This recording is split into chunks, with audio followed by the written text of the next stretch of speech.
Welcome, everyone, to another Facebook Live with Dr. Nelva Bryant. I am Greta Russo, and I have some news to share. Nothing to worry about, but Dr. Bryant is not going to be joining us today, just due to a slight emergency that came up that she has to go take care of. And so it's just going to be me and the guests. But keeping our same format, I just wanted to share a few things with you. Number one, any questions or any scenarios, or even if you just want your own pet to have a consultation with Dr. Bryant, feel free to reach out to her. You can do it either by setting up a consultation on the website, or which you can see there, which is winpets.com, and shoot her an email if you have a quick question. But if you want something specific to you and to your dog, you definitely want to set up a consultation, especially this time of the year, because it is summertime and it is peak travel season with pets. And so there's lots of people doing lots of things, going to lots of places. And definitely Dr. Bryant is the one to reach out to, especially if you have a pet that may be on the airline's list that you need to reconsider about flying with. For example, if you have a brachial, a flat-nosed breed, either a dog or a cat, sometimes they can run into some issues. And with summertime, the heat and the elevation can definitely exacerbate their conditions. So make sure that you reach out to Dr. Bryant. And also, please follow us on social media, which is Facebook and Instagram. That's for When Pets Fly, as well as LinkedIn for Dr. Bryant. And also, since it is summertime, I just wanted to remind you of a few things that we had shared with you before in regards to the summertime. So, of course, we're in our higher degrees right now. And I don't think most places are going to fall below 80 degrees during the daytime. So when the weather is 80 to 85, you want to make sure that your pet, cat, or even dog, when you're taking them for a walk, and horses, you make sure you get them plenty of water. You do not want them to dehydrate during the summertime. And well, it's a person or if it's an animal, if you don't take in enough water, you definitely can dehydrate. You want to make sure that with these higher temperatures, you don't want to leave your pets exposed outside. Bring them in or get them to some kind of shelter so that they can be protected from the heat and the sun for definitely the hotter part of the days.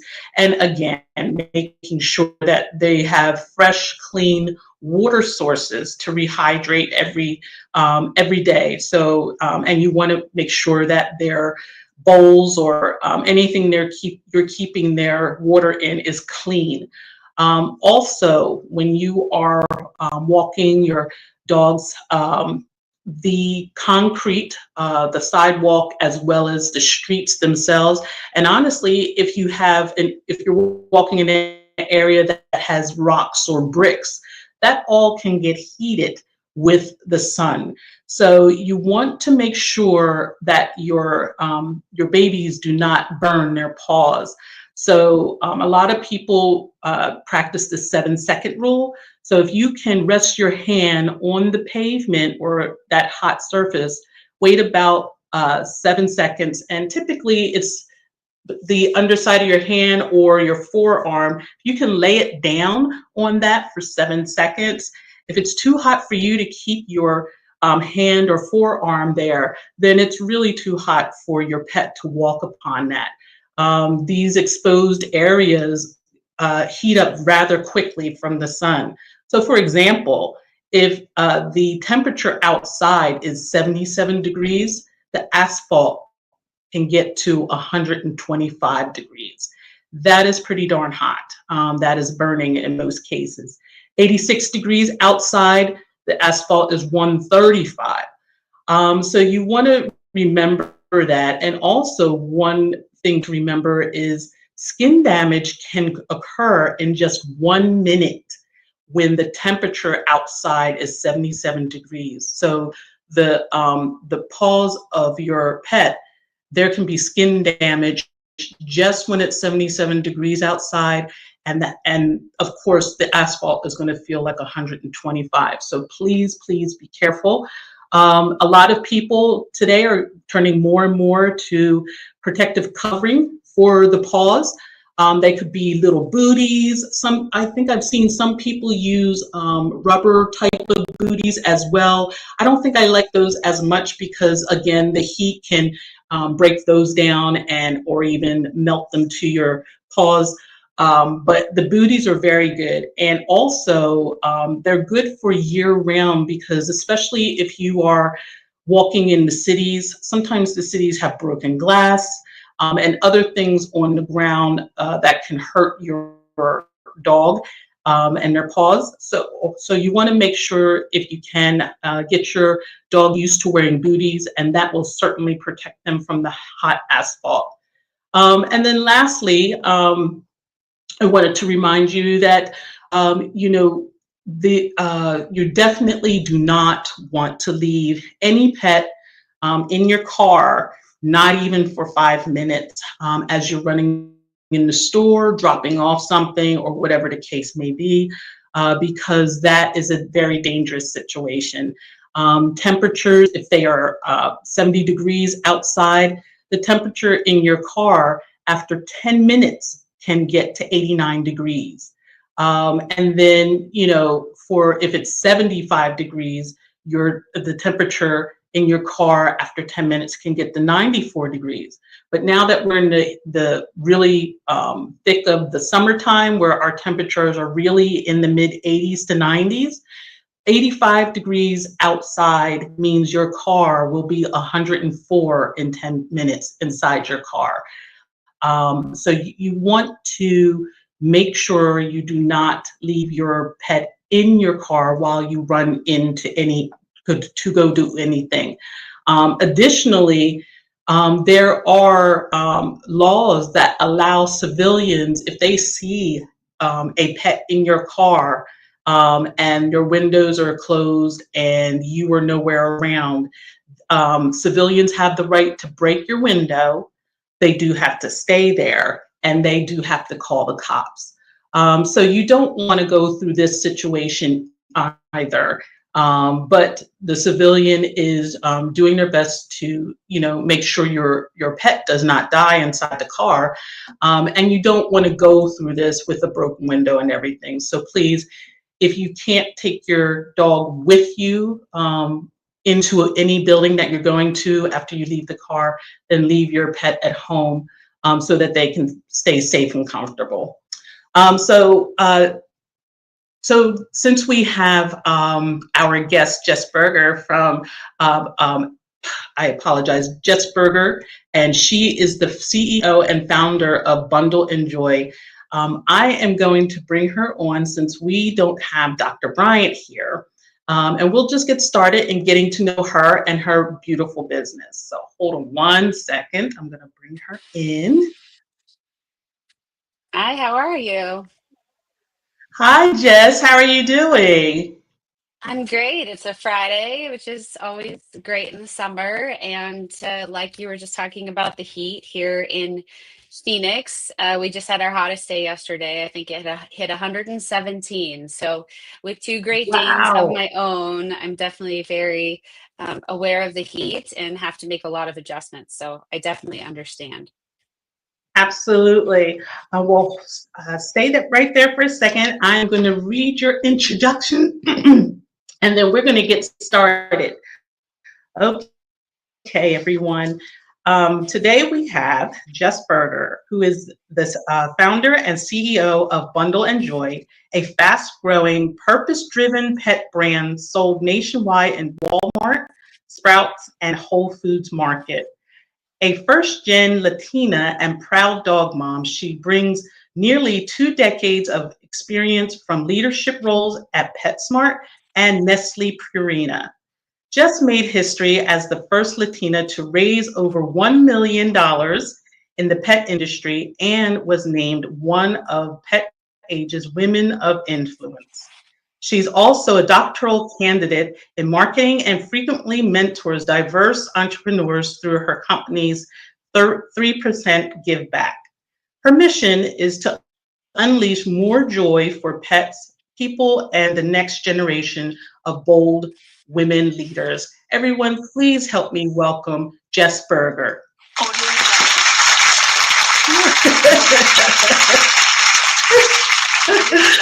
Oh, Jess, That's a lot I of am fun so there. excited I that you like are that. here. And um,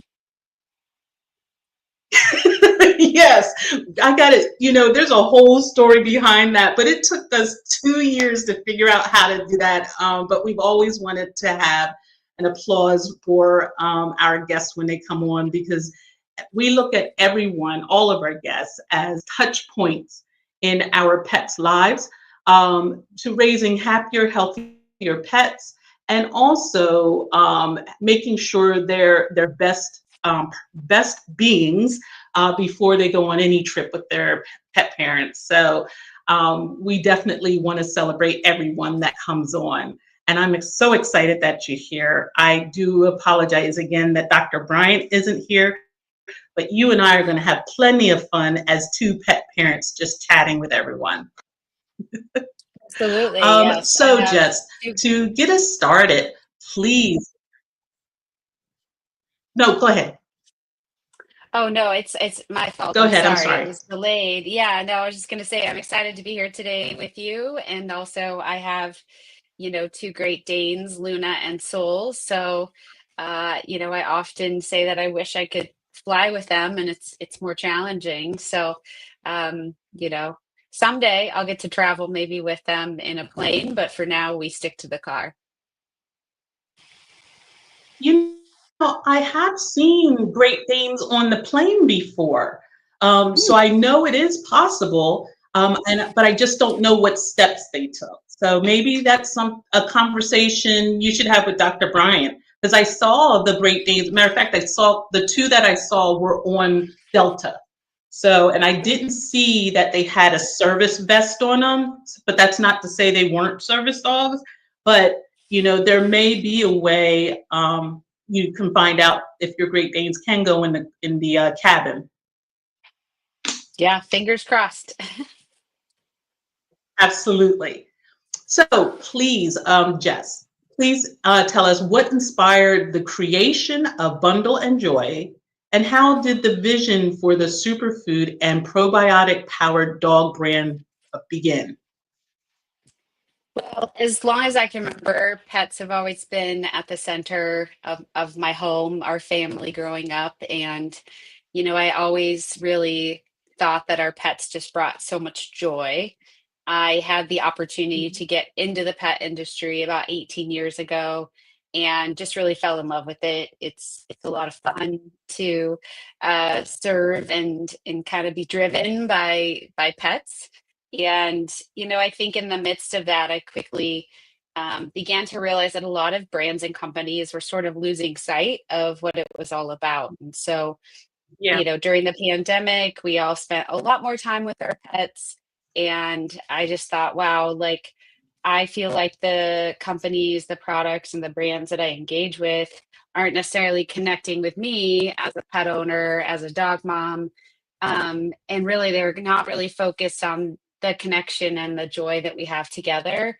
But at the same time, my last Great Dane, Winston, had a lot of allergies. So he was very allergic, as we learned, to chicken and beef and grains.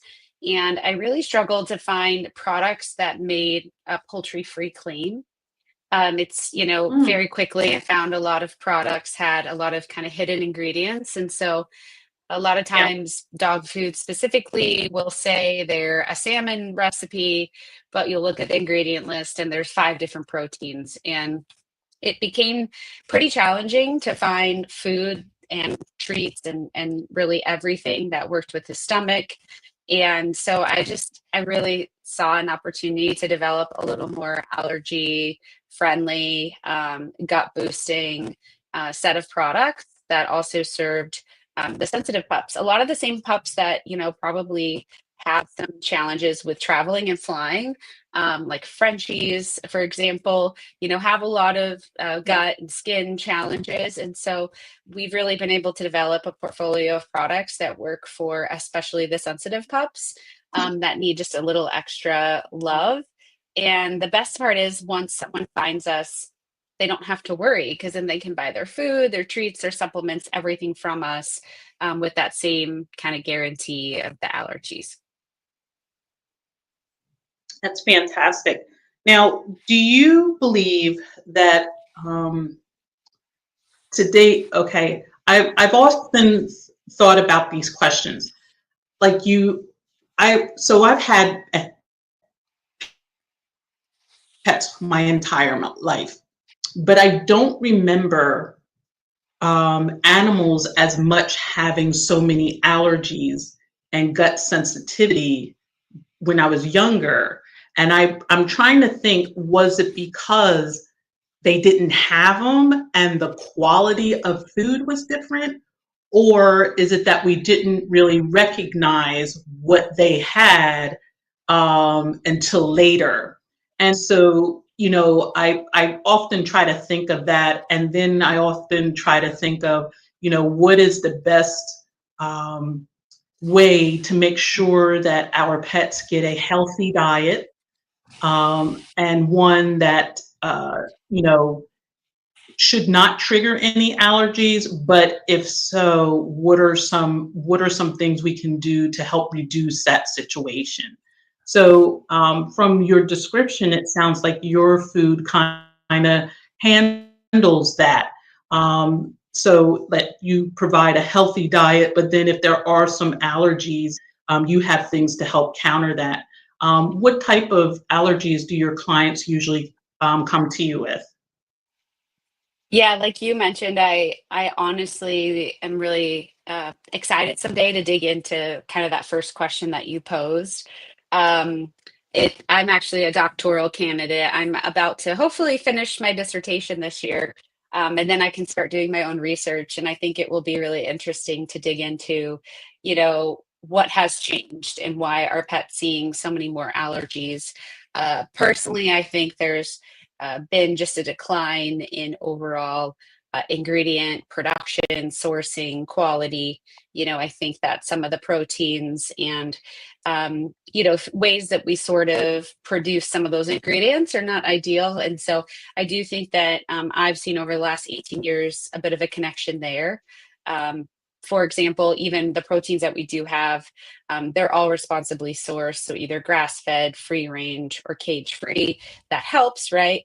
But we're constantly battling a food ecosystem, and I think that's part of it.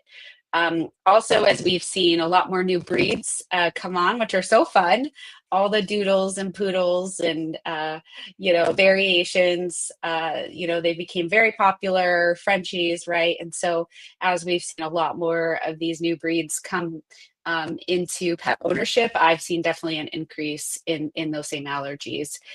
Really, how it resonates is a little different for every dog. The most common things that I usually recommend somebody look for are number one, loose stools. Your pet should not have loose stools on a regular basis. If they do, something in the gut is crying for help. The second thing is skin issues, right? So skin issues are very tied to overall gut health. And so if your pet has consistent, skin itching, scratching, dryness, patches, my girl Luna, she has chicken, her belly will immediately get red. There's a direct correlation between skin and gut for sure. And then the third one is really just overall kind of, I would say, health and vitality. We hear from a lot of people that their pets maybe don't like to eat, refuse to eat. It's a struggle to get them to eat. I usually say that your pet does a pretty good job of telling you if something is wrong or if something isn't agreeing with them. And that can also be one of the signs. So like I said, usually I just sort of say, does your pet have some of these symptoms? And then I recommend going on very similar to what we would do as humans. So, an elimination diet where you really stick to a portfolio of products that eliminate the top allergens. So, trying to cut out chicken and beef, which are the top two protein allergies. Try to cut out some of the grains, right? Just like many of us that live gluten free, our pets actually can really benefit from that. So yeah, I usually recommend an elimination diet where you're very focused. You isolate sort of the proteins and the carbs. Also, adding in probiotics is a game changer for the gut as well. And usually from there, we kind of start there and then see how the pet responds.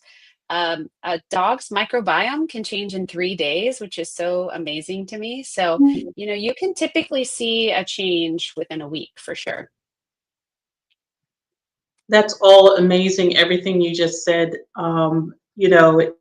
It's actually blowing my mind because you so many people are raised to think that dogs are meat eaters and that they got to gorge down as much meat as possible. And you just shared that they can have a chicken and a beef allergy, and that was just like mind blowing to me.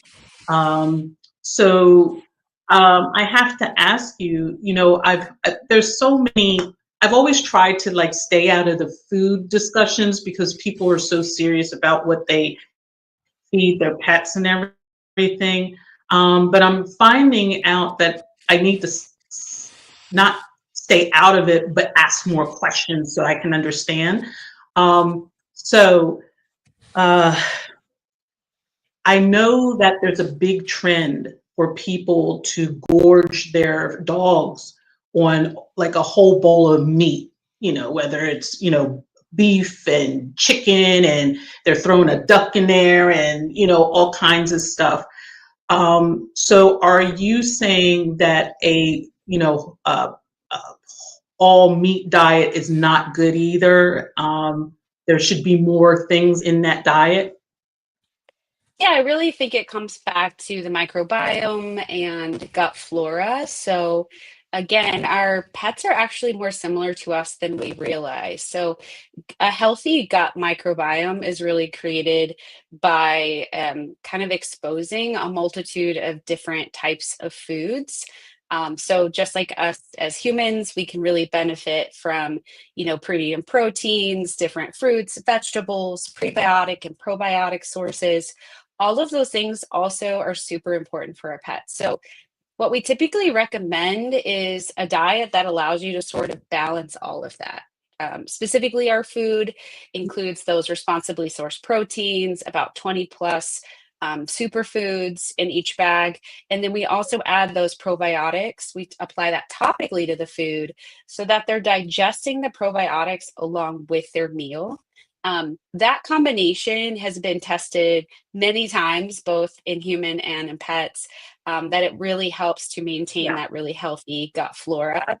There are pups that need a little extra. So we have, for example, a supplement that provides probiotics and even colostrum, which is so great for immunity for us and for them. But yeah, at the end of the day, I'm always recommending variety. It's the same thing my nutritionist tells me, right? Like variety is so good yeah, for our guts because we want to have a healthy balance of prebiotics and probiotics. And if absolutely. we are feeding just one thing, we are missing out on a lot of those key things. Yeah, I love what you're saying.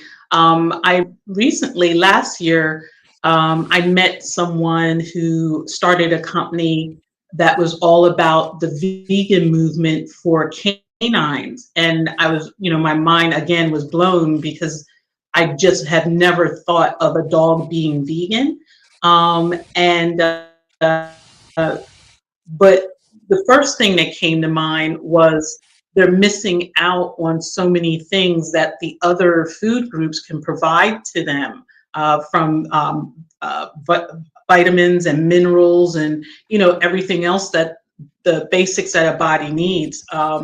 And so, from what you're saying, I guess from what I'm hearing, a diet filled with one thing is not as good as a balanced diet. So the veggie diet would not be as good as a balanced diet, correct? Yeah, I mean, I think it really depends, right? As humans, there are such great sources of protein from vegan products too, right? So I personally, when I consume protein powders and things like that, I consume a pea protein. And to me, that's more digestible and works well as a great source of, added protein. So that's something that we actually add in our dog food too. So it's a great way to sort of supplement protein levels in a more plant-based way. It's something I put into my protein shake every day, and I also give it to my dog. And so, I think it's not as much. I think the reality is that the industry has gone to such absolutes, and I don't think that in any case absolutes are ever really the reality or the right answer for anyone.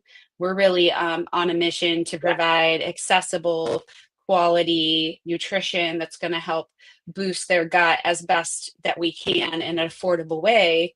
That way, you have more time together, more moments of joy. And also while ditching some of that guilt, because there's so much guilt, right? If you go on social media for 5 minutes, you're going to see so many different ads that are going to tell you all the things you're doing wrong. And half the time I'm just trying to Right. get myself fed, right? Like, okay, what am I going to eat? And so, what we are trying to do is help get rid of some of that guilt, give you tools to feed this really balanced, gut friendly, kind of gut flora diet. And then we give you options. We give you additional options. We have human grade, toppers and stews. We have supplements. We have treats. But it really just gives someone a nice baseline. And if they can't afford to do more, they know that they're doing the very best that they can. And really, at the end of the day, I feed the Yeah. food to my everything to my own pets. I've even personally ate a lot of the products. Our stews are human grade. I've taken a bite with my dogs before. I think that's what it comes down to is, we've got to stop feeling so guilty about all the things we're not doing, do our best, and then just celebrate, those moments instead of getting caught up in, everybody else's opinion. Yeah, absolutely. Let's shift gears for a second because I know you, besides being a fierce dog mom, you're also an advocate for women entrepreneurs. So, as a 100% female founded company, how do you integrate your mission of supporting women entrepreneurs into your brand? Yeah, we know that today over 80% of pet products are purchased by women, but the pet industry is largely underrepresented with, more diverse leaders, founders, things like that. And so over the last 18 years, I think that was one of the things that was always a bit shocking to me is we have a major miss here. We're not necessarily Mhm. representing the people that we're serving. And so when I launched the company, I quickly learned how difficult it was going to be to launch my own pet company, funding, all kinds of things. But I, in that process, learned that women receive, less than 3% of traditional VC funding, less than 1% for women Mhm. of color. So even lower than that. And so when I launched the brand from the beginning, I decided I'm going to integrate a 3% give back of every sale from the beginning. And that would be us doing our part to try to help shift that number up above 3%. And so Right. we do that by funding small and diverse entrepreneurs and founders. We provide several mentorship opportunities throughout the year. We do our Women's History giveaway each year, where we give away grants and actually give a full mentor day here at our office. And then we also work with some local organizations that help keep pets and people together as well. So it's been great. I think it's really important that I set that from the beginning because that's ultimately the purpose behind the brand. And as we grow, we've been able to honor that. And in most cases, we are able to give back even more than 3%. And that's what it's really all about to me. That's fantastic. And I just want to say, when you're doing these campaigns, please reach out to us so that we can help spread the word. We It's all about sharing with other people in their networks and getting a further reach. So I'd love to help share the positive impact you're making. Absolutely. Okay. So the next question that we have is, how do you build trust and community with pet parents? Are there standout programs or feedback channels? I think it really starts with being very authentically aligned with your mission and your business, right? So everything that, like I said, we sell, I personally give to my own dogs. I've taken it as far as eating several of the products, which is a little extreme. But that trust is there, right? Taste If I'll give it testing. to Yeah, if I'll give it to my dogs, then then that's important. I think that's the first step. I think really building trust with our community is just being who we are. I think that I've been very Yeah. open since the beginning about my journey, my purpose, my founder story, why it matters, why being an underrepresented founder myself, why it's important that I help others. I think we've shared a lot of that from the beginning, and we actually started building our online community long before we even sold a product, and I think that was important for us. I looking back, it was Mhm. because we were experiencing product delays and launch delays, but it ended up great because when we launched, we had that community behind us. So we get a lot of Yeah. feedback just via social media. We've started to work with, different expand our community partnerships with, hey, we're launching this new product or we're going in this new store. That's been great. But we get so much feedback just in direct DMs on those channels. We also get a lot of different emails through our website, also reviews. So we do collect reviews, and gosh, it's really cool when you get a review come through and they just talk about how, they really struggled, could never find, to find a food their pet liked that did well. They were having issues. And, to hear them say that has completely shifted, is for me a really exciting time when those come through, just because you're like, okay, like this person no longer has to worry about this, and they can focus on things that actually matter, with their pet. And I'll never forget, I was in Whole Foods doing a demo a couple years ago, and one of my first questions is, does your pet have any allergies, sensitivities, or issues? And she just started to tell me that, all the struggles she had had with finding a food and her dog constantly having, stomach issues. And she had a small toddler with her. And, I talked to her but she didn't, ultimately, she didn't purchase. And all of a sudden I felt this like innate, calling to go find her and buy her a bag. So I went and found her and said, "Hey, I bought you this bag. I'd like for you to take it. I want to help you get this figured out." She started crying in the aisle, asked me if she could give me a hug. Oh, And, in that moment, I realized like how challenging and how difficult it really can be and the toll it can take if someone that you love and care yeah, about is struggling. It's expensive, it's a lot of time, but it's also very emotional, right? We want to see our pets happy and healthy, and so I think that that's how you build authentic community and trust is, just really with connecting people on a one-on-one basis whenever you can. absolutely. There's so Dr. Bryant, she handles her LinkedIn directly. And so I handle her Instagram and Facebook directly. And there is something about being able to just almost like pick up the phone and, have just a consumer reach out to you directly and ask a question or say, hey, this is how you or your product has changed my pet's life. There and you said something earlier, the bigger companies don't have that, and that's the major difference between mom and pop companies and the big brands. They are just so disconnected from the people they serve. And it's very unfortunate.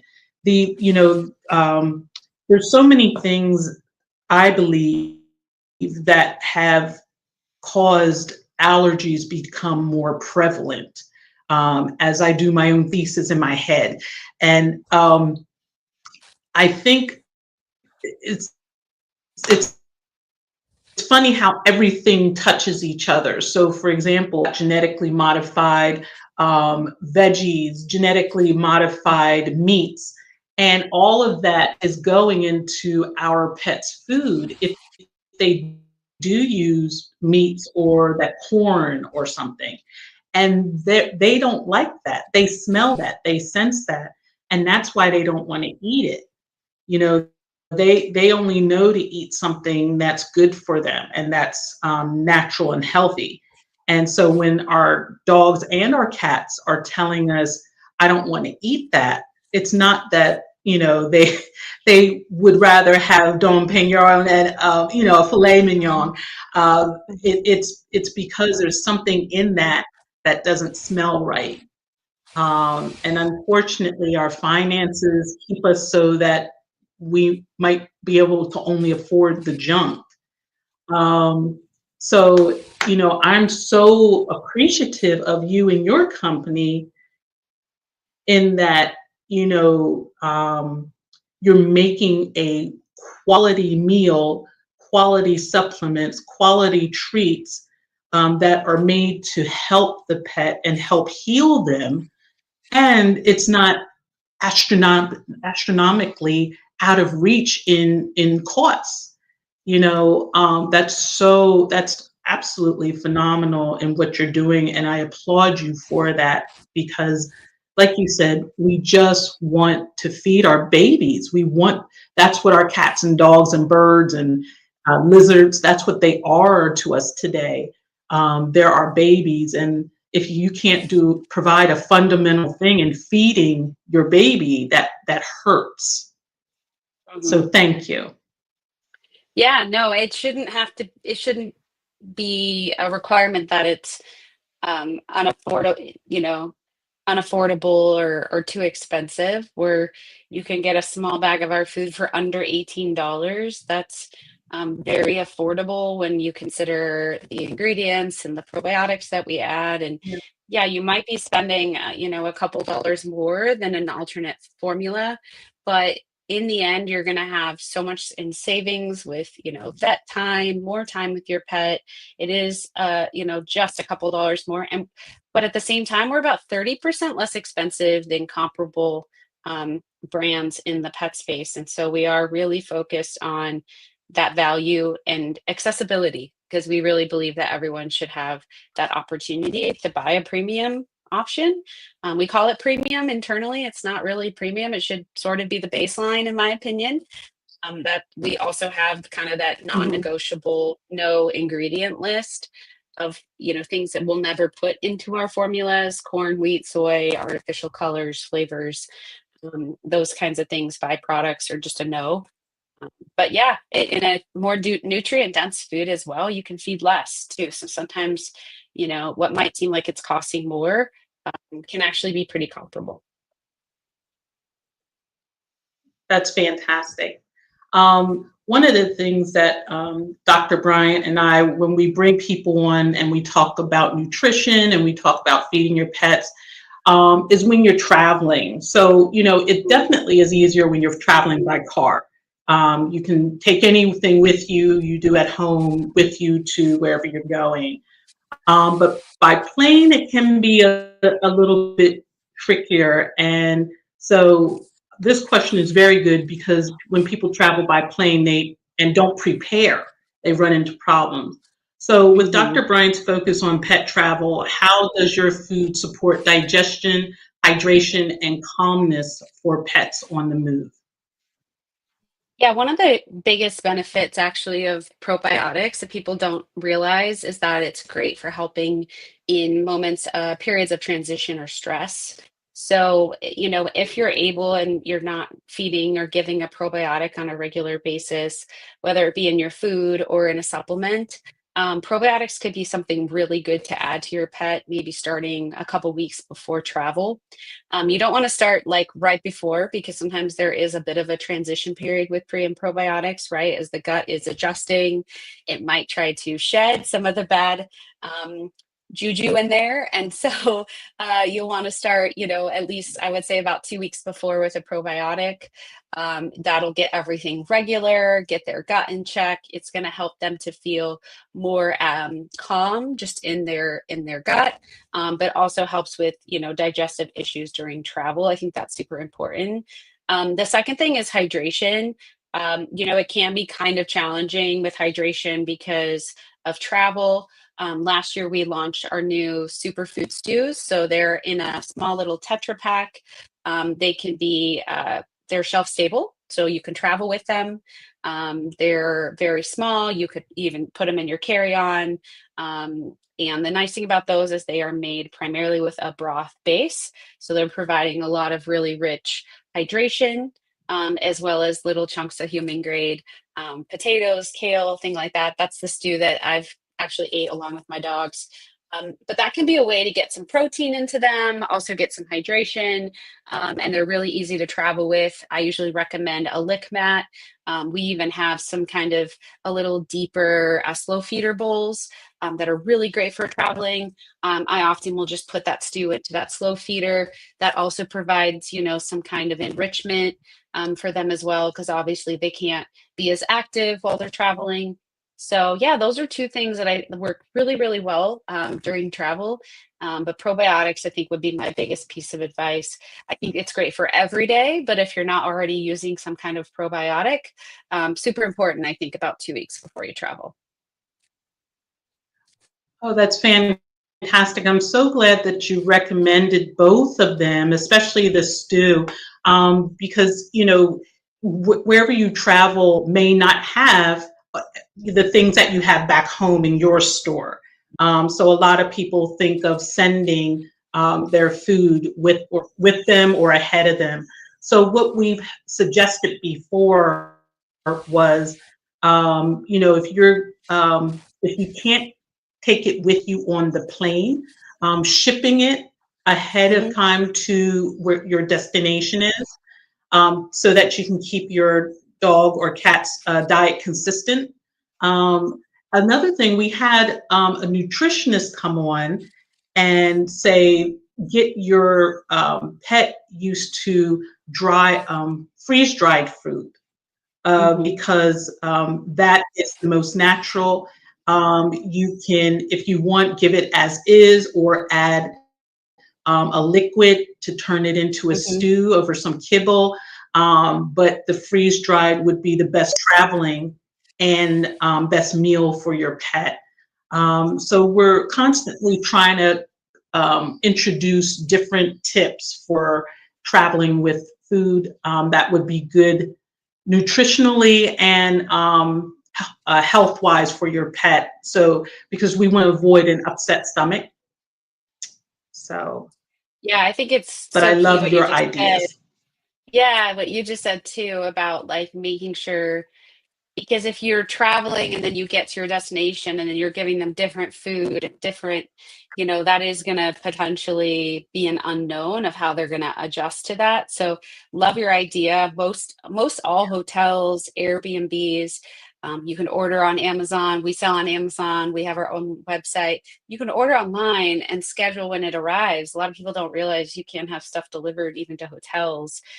So yeah, super important. You want to limit how much you're changing up, of course, during travel. Right, absolutely. Because the two issues you mentioned earlier, loose stool, skin issues, all of this can occur in travel. So if you can keep their diet as close to what they're used to as possible, that really, really helps. So, and I almost wonder. So you did mention, like with the probiotics, to start a little bit before, so that their system will be used to that. So let's see. is it just the probiotics that needs that before time advancement, or are there other things that, like if okay, let's say my dog is on everything, is about to come on everything that you sell. Mhm. So I want to make sure I take the stews and I have my probiotics, but you just told me to start them on the probiotics early. Is there anything else I need to start my dog on early to make sure it's healthy for them? Yeah, I mean, the dog's microbiome can change in as quickly as 3 days. So you typically don't need to transition things like food over as long of a period as a lot of people think. I've heard people say, oh, I need to transition over 14 days. That's actually much Yeah. too long. You're just sort of delaying the ability for the microbiome to change. So I usually recommend about 3 to 5 days for any kind of food transition.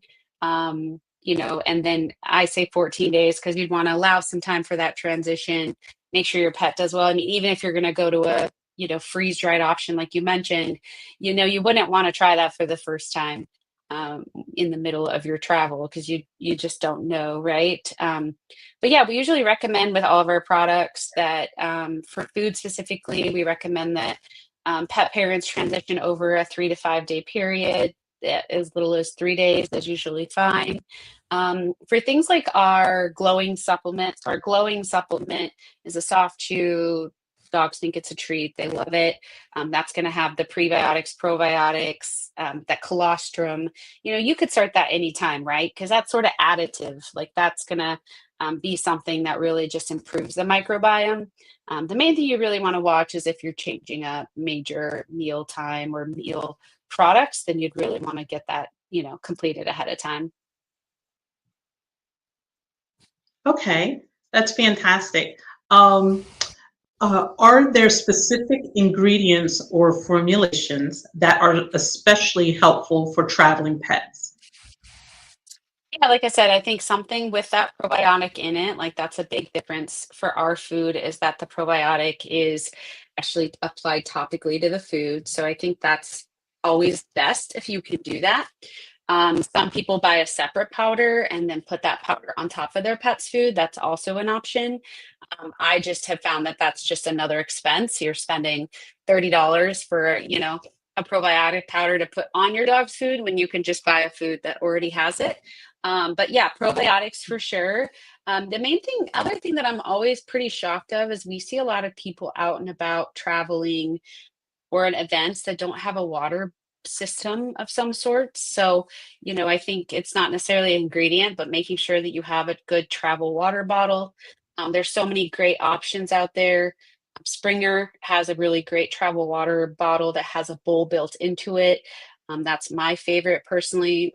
We also sell those on our website. But making sure that your pets are also getting adequate water, I think that's always a challenge. So having traveling water bottles or pop-up, collapsible bowls, I think is super important, for sure. And then, the other thing is there are other things you could do if you are traveling and your pet, has um, an issue pop up. Let's say you're traveling and your pet is having some kind of digestive disruption or issues. Pumpkin can be, obviously a great kind of temporary additive that you could do. So if you were traveling and you had limited access to products, you could always go to the local grocery store, get a good can of canned pumpkin. You want to make sure it's not the pumpkin pie mix. It needs to just be pumpkin with nothing else, organic if possible. And you can always add like a tablespoon of that in to try to help firm up things as sort of a temporary solve in the middle of traveling. So pumpkin is a good additive for if your pup has loose stool. Yeah, the fiber levels are going to help just firm things up. I don't recommend usually that people, give their dog a scoop of pumpkin every day because if they're doing that, then again, something else might be going on. But definitely for periods where, all of our pups go through periods where we're having, maybe some gut kind of, the microbiome gets out of alignment for whatever reason, canned pumpkin can be great for that. Okay, fantastic. Well, that's a great band-aid to get you into your pup can be checked over for what may be going on with them. So Mhm. that's a great tip. Thank you. Now to share question come up. There it is. As a Latina founder, what unique challenges and strengths have shaped your leadership journey? I think that being in this industry, I shared some of the things that I sort of witnessed early on in my journey and the lack of representation. I think for me specifically, one of the challenges has been that there aren't a lot of diverse founders that have sort of launched pet food brands and been successful that I at least, had seen at the time. And so I guess I've had to sort of just pave my own way in a lot of steps, if that makes sense. I haven't always had, someone to look and Yeah. say, okay, this is how this person did it. And so these are the steps, to get there. I think we've had to, me Yeah. specifically, I've had to sort of pave my own journey and my own path. And so it's definitely a challenge at times, but also, you know, I do feel uniquely empowered to be that person and feel really confident in who I am as far as like being the one to help kind of do that. And so it's a big load, I would say. It's a heavy lift. Sometimes it feels a little lonely, but I think that, when our community shares with us how my journey has helped inspire or impact them, then, you kind of realize it's all worth it. Absolutely. When I've found, meeting so many fantastic women entrepreneurs like yourself um, and Dr. Bryant, you all have something that the world needs. And, when you stay on your path, anything is achievable because I personally believe that God will make a way for you, and I'm so happy that you have accepted the call to this challenge and that you are being successful. You are giving back, and you are um, reaching back and trying to help other entrepreneurs as well as pet parents who are struggling as well because I always I've always heard from my mom growing up is that we all are just one accident away from our whole world's turning upside down. And it's it when you if you can put more good out into the world, more will come back to you and ward that accident off. So I'm glad that you are doing so well and giving back to everyone that you can, because that's a powerful force when you have someone who can do that. So I do applaud you. Thank you. It's not been easy. It's definitely been the most challenging thing that I've ever done. But those of us that are sort of called to lead the way in different areas, um, you know, we for whatever reason are that person that can help kind of start that journey. And yeah, I just want to bring a lot more people along with me to the finish line. Absolutely. So, being a mentor to diverse entrepreneurs, what's one piece of advice you wish more founders heard when just starting out? I think the best piece of advice is just get started. I'm a bit of Yeah. a perfectionist. I have become less of one in my founder journey, but I think there is a lot of pressure to make sure that everything's perfect. We tend to see these companies and businesses that have gone so far, and it kind of feels like sometimes we have to like get everything ready to be at their level. And really the best way is just get out there, get to an event, get to a farmer's market, get to a pop-up, start testing your idea, start seeing if people are interested, start learning, start, I can't tell you from day one that I have just gone and started doing things I didn't even know how to do or just had to figure out along the way. If I had waited till things were perfect or right or the perfect moment or everything was polished, those opportunities wouldn't have come. So my best advice is usually just get started and, it doesn't have to be perfect. Absolutely, absolutely.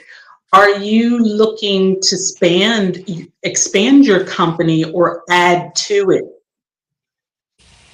Yeah, I mean, we're always looking to grow. I think one of the biggest challenges as a small business is you do have to scale to a certain point to be able to get to profitability. There's a lot of expenses that come with running a company and building a team and launching into stores. So, this year we're really focused on growth, but also continuing to hit that profitability is going to be a big day for us. So, growth, yes, is the plan, but growth at a very manageable and sustainable way is how we've done it. Sometimes I, get hard on myself that I wish we were doing more or, we're a bigger size company. And I think all those things. And then I have to remind myself, wow, like we're not even 3 years old yet. And so there are a lot of Oh companies my that have God. been doing this a lot longer. Yes. And so sometimes of like, slow down, just slow down. So, yeah, I think this year has been an amazing year of growth. But we're really focused going forward of growing in a way that um, makes sense, across a couple different factors. Well, first of all, I already thought you were beyond 5 years old in with your company. So the fact that you're not even three yet is remarkable.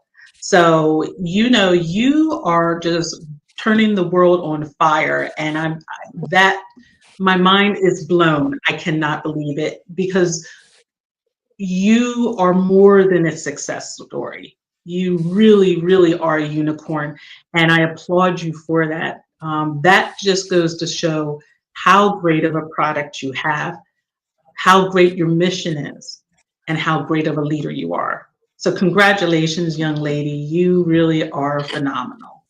So, Oh, thank you so much. Yeah, it's been a journey, but the goal is to inspire others. We might have been the first, but we definitely don't want to be the last. So I feel like we're just getting started, to be honest. absolutely. Well, I know that I saw you in Costco before, but the bio that I read says Walmart, Sprouts, and Whole Foods Market. Is there any other places that people can find you? We just did a rotation in about 60 Costco stores here in the Southwest, so that was a lot of fun. We sold out, so people are begging us already. When can they buy it again? So hopefully, our Costco buyers will give us another opportunity. Nationwide, we're in all Sprouts. We're in about 520 Walmart stores now. We just launched there earlier this year with our food, which is really exciting because it's really opened us up to a lot of new markets at a very Right. affordable, everyday low price, which is great. And then we're also in select Whole Food stores. We're in Fresh Time, Fresh Market, a lot of natural grocery stores, but really, and Amazon. But at the end of the day, we want you to be able to shop wherever you are. That's why we offer so many options. The best thing is to go to our website, bundlexjoy.com, where you'll get, a discount off your first order. You can use our store locator to see which stores we're in near you. Or if you buy online, we'll personally hand pack your shipment with your pet's name on it and get that out the door to you. That's fantastic. Well, I know that you are currently doing a promo with Walmart. I'm going to bring that in here oh, that's too big for the thing. I'm sorry. Yeah, Where no you worries. are Yeah. doing a free bag of gut friendly dog food at Walmart. The link on here is pretty darn long. So I just want to say to anybody that is watching, if you want to, let's see, even if you want to DM me or email us, I can make sure that you get this link so that you can claim your free bag of dog bundle and joy dog food, and just try the product and see how much it makes a difference for your pet. I'm sure they will love it, but I wanted to make sure that we shared that with everyone, that they have the chance to try a free bag of dog food, and that's only through Walmart. And do you know how long this deal is going on? Yeah, we're offering that for the summer. So we'd love for you to check that out. You can also find that on our social pages if it's easier. So you can just click. We know how stressful it can be to try a new dog food. And so we're trying to make it easy and give you a free bag when you purchase it in store or on walmart.com. So it's a great way to try us out. And yeah, we're excited for some new people to get to know us, and it really is a game changer. So we're excited. Absolutely. And I'll share this flyer on our social media as well to help get the word out there for you, and let people know that it's available through the summertime. Also, everyone, if you want to learn more about Bundle and Joy and Jess Berger and her journey, then you should go to their website, which is bundlexjoy.com. That's where you'll learn more. I think you'll be able to purchase from their website, as Jess just mentioned, and also to follow along on their social media. You'll be able to find Bundle and Joy on Instagram, which is Bundle X Joy, and on LinkedIn, you'll be able to speak to Jess directly, which is Jessica R. Berger. So, Miss Jessica, do you have any last things that you would like to share with everyone? I think, like I said earlier, you're doing a great job as a pet owner, despite what you might hear from everybody else or on social. So pat yourself on the back for everything that you're doing. Know that there are partners like Bundle and Joy out there that are going to help you when you're having, challenges. We're there to support you. We are a small business. We answer every message directly and in-house. So I'm happy to support you if you have questions, and support your journey. Absolutely. And I want to thank you, Jess, for coming on with us. I apologize you didn't get to speak to Dr. Bryant, but I had a fabulous time speaking with you and learning more about Bundle and Joy. And I hope you'll come back so that we can have our three-way conversation with Dr. Bryant, and the two of you can talk more science stuff.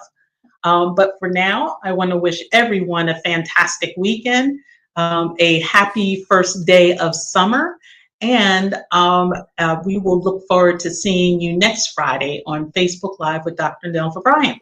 For now, everyone take care and stay safe, and we will talk to you soon. Bye-bye. Let's see.